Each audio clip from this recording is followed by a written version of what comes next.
Good afternoon, everyone. It is a pleasure to introduce this discussion with our distinguished panelists, and I really thank you all for joining us today. We have seen that energy is at the center of political and geopolitical tensions. Traditional energy security concerns have increased pretty much in all sectors, from oil to gas to renewables. And it is nowadays clear that energy is not anymore merely an environmental variable, but it is a real lever of economic competitiveness and a cornerstone of social stability.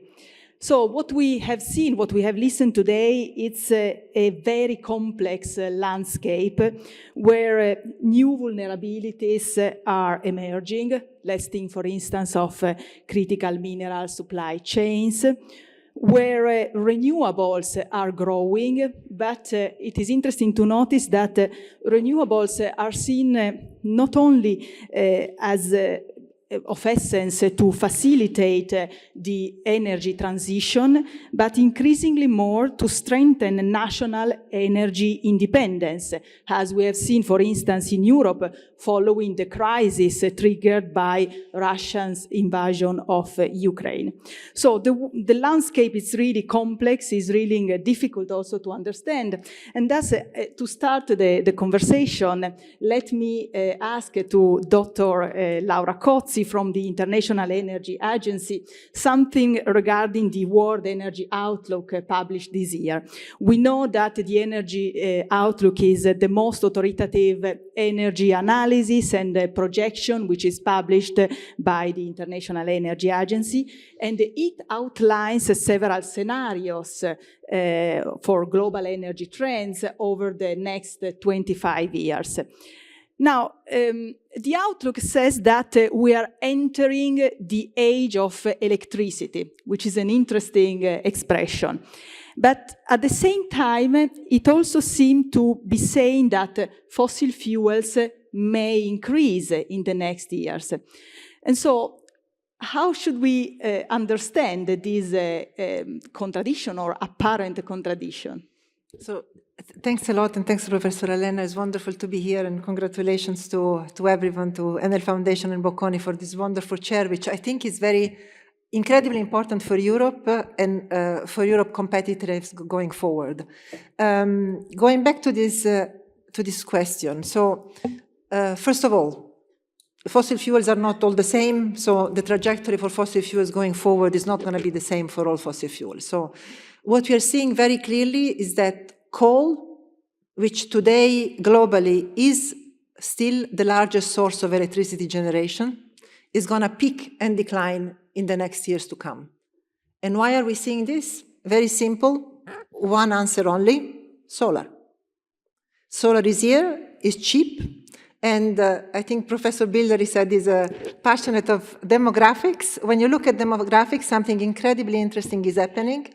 80% of the increase in demand for energy going forward is actually happening in areas of the world where you have excellent solar resources. It was not the case in the past. We don't have excellent solar resources here, but if you are in Africa, if you are in India, if you are around the equator, where most of the electricity demand is coming, then you have excellent solar. So for coal, it's certainly not true.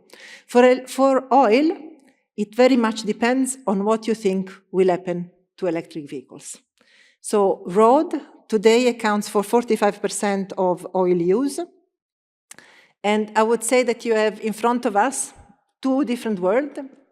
One is a world in which you think that electric vehicles will continue to emerge only in China, largely. So just for everyone to know, last month in China, 60% of sales of cars were not conventional engine, were electric vehicles. It's not for climate change reasons. It's because they want to put a stop to the negative part of their trade balance, which is oil towards the Middle East. So if you believe that electric vehicles will remain just a Chinese story, then oil will continue to grow, but slowly.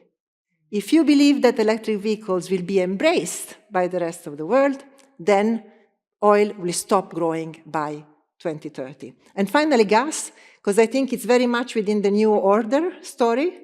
So up until last year, we were expecting actually natural gas to plateau sometime soon. We have completely changed our mind. Why? For what's happening in the United States. We have seen the amount of investment in liquefied natural gas that is happening in the United States today is unprecedented in history. So we were having a 50% growth in natural gas, and Professor De Caro actually had it in his slides. Natural gas prices are going to go down, therefore pushing demand up. Thank you very much. Thank you very much, Dr. Cozzi. So turning to Professor Schubert, so it is obvious that the policies are a critical differentiating factors for future trends in energy.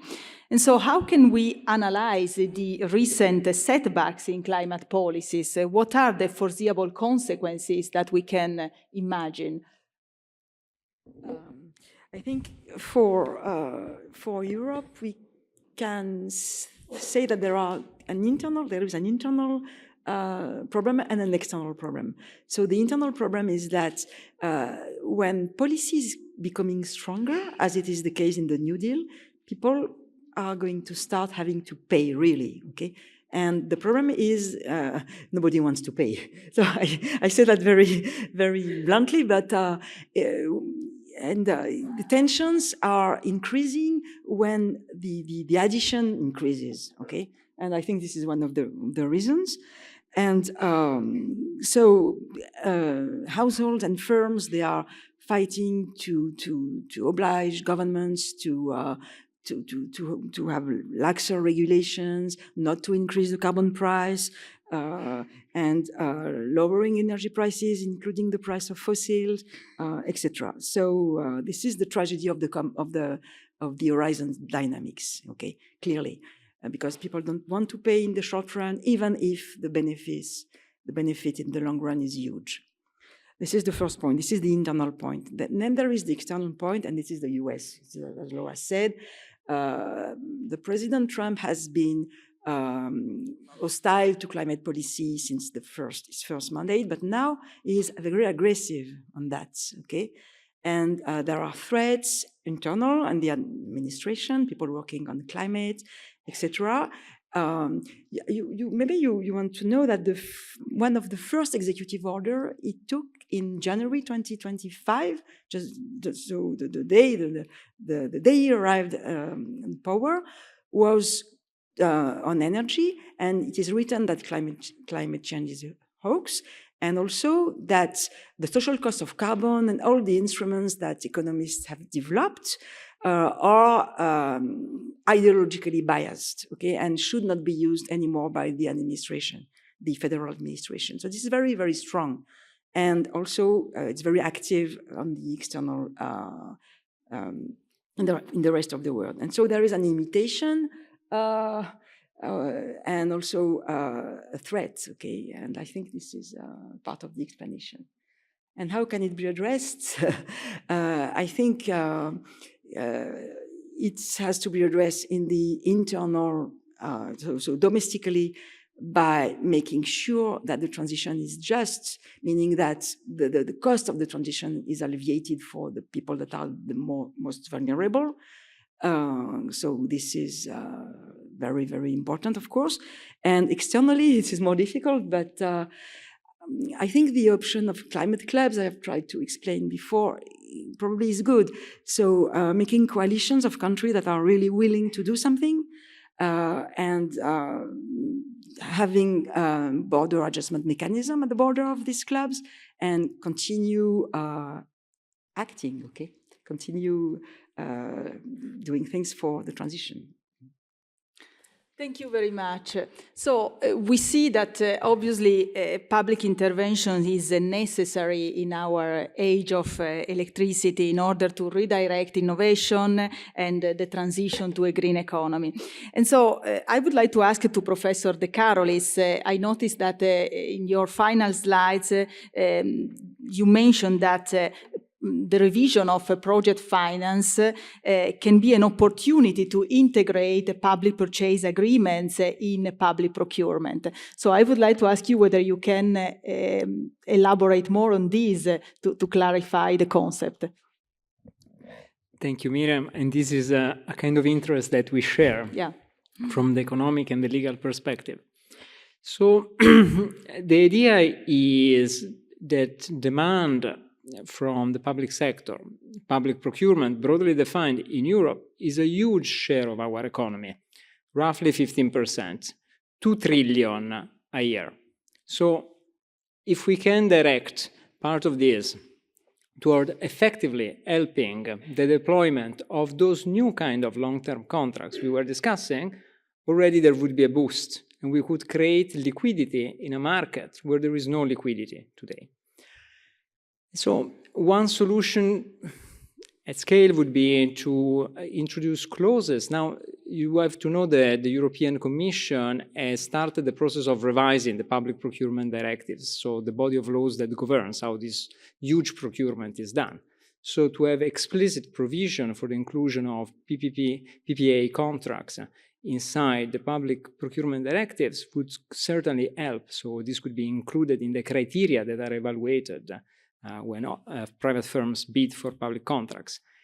And then there is the other element that is the public sector by itself that could really use its demand to, as I was mentioning, even just Italy has the 6 billion a year of contracts for electricity. So steering these toward contracts that are more long-term. Today, CONSIP, which is the national agency that does centralized procurements, does most of the purchase of electricity for the state, but these are short contracts, at most 2 years contract. It would not be so hard.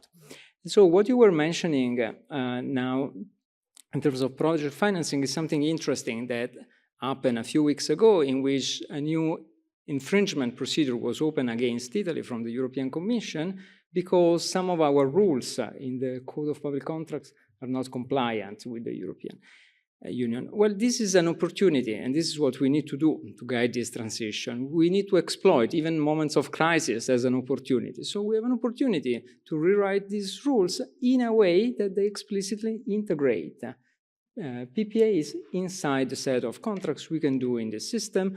And it's a very interesting challenge for economists, how to do it and how to design the auctions for this project finance contracts in a way that both complies with what the European laws want and a sound system of incentives for economic operators participating in this kind of auctions.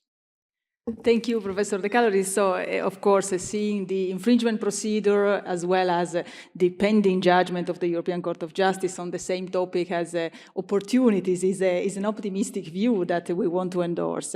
So, turning again to Dr. Cozzi, we try to be optimistic. However, by reading the energy outlook of this year, we see that energy security continues to be a hot topic.